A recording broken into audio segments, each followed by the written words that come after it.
পাকিস্তানের সামরিক ইতিহাসে নতুন অধ্যায়, একজনই এখন ৩ বাহিনীর সর্বোচ্চ ক্ষমতার অধিকারী। দেশটির সেনাপ্রধান আসিম মুনির পেলেন আরও শক্তিশালী দায়িত্ব, যা বদলে দিতে পারে পাকিস্তানের রাজনৈতিক সামরিক সমীকরণ।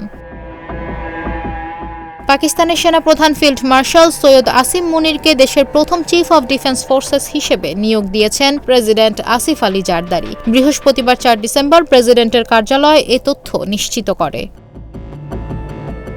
নতুন ক্ষমতায় আসিম মুনির এখন ৩ বাহিনী, সেনা, নৌ এবং বিমান বাহিনী সবগুলোর সর্বোচ্চ কমান্ডের দায়িত্ব পাবেন।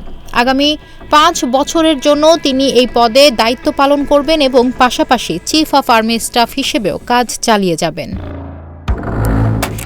প্রেসিডেন্টের বিবৃতিতে বলা হয়েছে, প্রেসিডেন্ট আসিফ আলী জারদারি প্রধানমন্ত্রীর পরামর্শে ফিল্ড মার্শাল সৈয়দ আসিম মুনিরকে চিফ অফ আর্মি স্টাফের পাশাপাশি ৫ বছরের জন্য চিফ অফ ডিফেন্স ফোর্সেস হিসেবে অনুমোদন দিয়েছেন।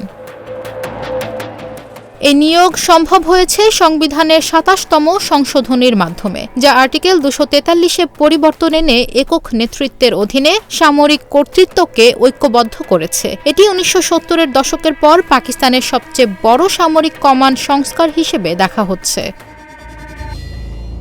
সংসদ নভেম্বরে এই সংশোধনীটি পাশ করে, আর প্রেসিডেন্টের অনুমোদনের পর এটি আনুষ্ঠানিকভাবে কার্যকর হয়।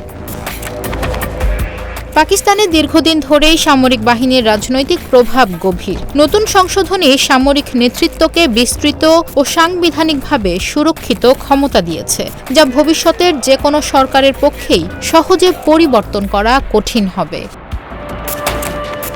নতুন পদে আসিম মুনিরের দায়িত্ব গ্রহণ শুধু নিয়োগই নয়, এটি পাকিস্তানের ক্ষমতার কাঠামোয় বড় ধরনের পরিবর্তনের ইঙ্গিত। সামনের দিনগুলোতে এর রাজনৈতিক সামরিক প্রভাব কেমন হবে সেদিকেই এখন নজর বিশ্ব পর্যবেক্ষকদের।